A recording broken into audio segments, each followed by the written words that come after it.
बिस्मिल्लाहिर्रहमानिर्रहीम। अस्सलाम वालेकुम। मैं हूँ ज़ारा और आप देख रहे हैं ज़ारा's कुज़ीन। उम्मीद है कि आप सब खैरियत से होंगे।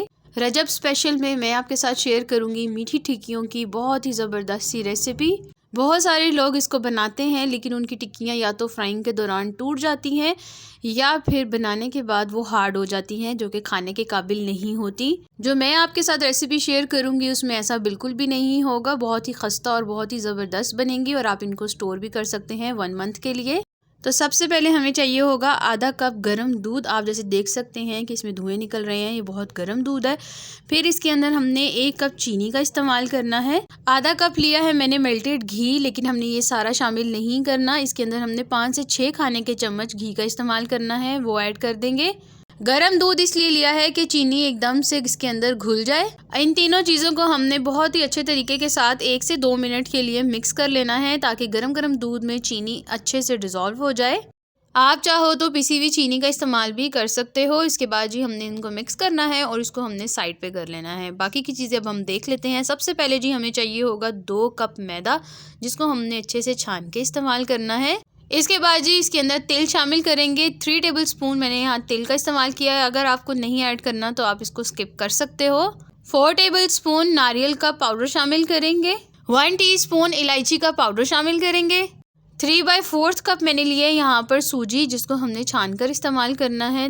इन ड्राई इंग्रेडिएंट्स को सबसे पहले आपने अच्छे से मिक्स कर लेना है। उसके बाद जो हमने ये मिक्सचर तैयार करके रखा है, इसको अच्छे से मिक्स करेंगे, ताकि जो चीनी अगर बैठी हुई है तो वो सब जगह पर मिक्स हो जाए। थोड़ा थोड़ा करके हमने इसके अंदर ये मिक्सचर ऐड करते रहना है और बहुत ही हल्के हाथों के साथ इसको मिक्स कर लेंगे। इसी तरह हमने ये सारा जितना भी इसका आटा है इस तरह गूंद लेना है।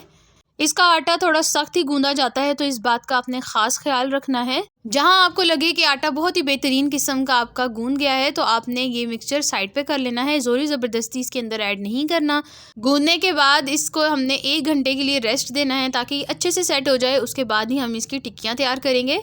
1 घंटा कंप्लीट हो चुका है। अब हमने क्या करना है कि गीले हाथों के साथ इसको दोबारा से इस तरह से सॉफ्ट कर लेना है, हल्का सा ही।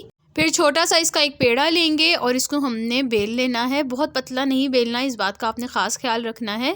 ड्राई फ्लोर डस्ट करें और इसको बेल लेंगे। बहुत पतला भी नहीं बेलना और बहुत ज़्यादा मोटा भी नहीं होना चाहिए।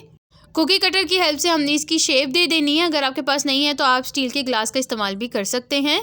इसी तरह हमने सारी तैयार कर लेनी है और जब बाकी बच जाएगा दोबारा से हमने उसको एक पेड़ा बना के इसको शेप दे देनी है। यहाँ आप देख सकते हैं कि ये बहुत ज़्यादा ना पतली है और बहुत ज़्यादा ना मोटी है, बस ये परफेक्ट बन चुकी हैं। अब हमने इनको फ्राई कर लेना है।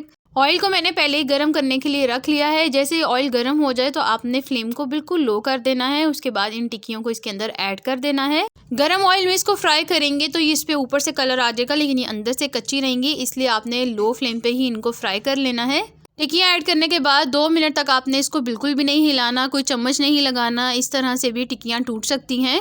2 से 3 मिनट के बाद आपने इसकी साइड को चेंज करना है। बहुत ही हल्के हाथों के साथ करेंगे, ताकि दूसरी जो टिक्कियाँ हैं वो बिल्कुल भी ना टूटें। जब दोनों साइड से आपने 3 से 4 मिनट इनको फ्राई करना है, उसके बाद आप मीडियम फ्लेम पे इनको बहुत ही प्यारा सा कलर दें और ये चेक करें कितना खूबसूरत सा इन पे कलर आ चुका है। जब इस पे हल्का सा ही कलर आ जाए तो आपने इनको फौरन से निकाल लेना है, क्योंकि ठंडा होने के बाद इन पे कलर आ जाता है। बहुत ही ज़बरदस्त और लाजवाब किस्म की खस्ता हमारी टिक्कियाँ तैयार हो गई हैं। इस रेसिपी के साथ अगर बनाएंगे तो कभी आपकी टिक्कियाँ सख्त नहीं होंगी, टूटेंगी नहीं, बहुत ही ज़बरदस्त खस्ता सी तैयार होंगी। उम्मीद है कि आज की रेसिपी आपको बहुत पसंद आई होगी। अगर तो पसंद आई है तो चैनल को सब्सक्राइब करना, वीडियो को लाइक और शेयर करना मत भूलिएगा। मिलती हूँ मैं नई वीडियो में, तब तक अपना बहुत सारा ख्याल रखिएगा, मुझे दुआओं में याद रखिएगा। अल्लाह हाफिज़।